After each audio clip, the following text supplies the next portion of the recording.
سلام بنات، كيف دايرين؟ لاباس عليكم؟ كنتمنى تكونوا بخير وعلى خير ونلقاكم هذا الفيديو في افضل الاحوال. هادو بعض الموديلات اللي فصلت او خيطت كذلك في الفتره ديال العواشر. هذه قويميجه، يعني سن تقريبا 10 سنين. قويميجه مع السروال ديالها اونصومبل 10 سنين حتى ل 11 عام. كما كتشوفوا القميجه بالصدايف، وكذلك السروال بالصمطه ولاستيك في اللور. وكذلك هذا مخور فصلته، راه غادي تلقاو الفصاله ديالو في الفيديو اللي قبل من هذا.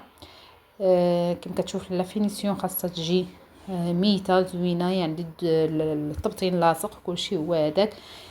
وكذلك الكمام راني شديتهم بفوفيل، يعني لوغلي اللي كنقولوا يكونوا مقادين حتى همايا. وكذلك هذا دوزيام مخور نفس الشيء، الكل كنتبعوا الكل، يعني القطعه ديال الكل كنتبعوها على حسب الديزاين ديال الصدريه ديال المخور. وكذلك نفس الشيء بالنسبه للكمام. الفصاله راه كتكون ايفازي يعني عاديه. وبالنسبه للموديل الاخر فهو عبايه كما كتشوفوا بالطريقات ومنبته في الكمام باندا. الطريقات غير مشدودين يعني بالخيط والبره.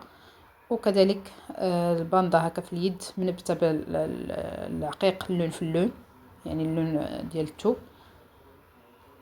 مارون كيعطي الغفلي ديال ابي كما كتشوفوا. وكنتمنى الفيديو ينال الاعجاب ديالكم حتى نحط لكم باقي الموديلات ان شاء الله.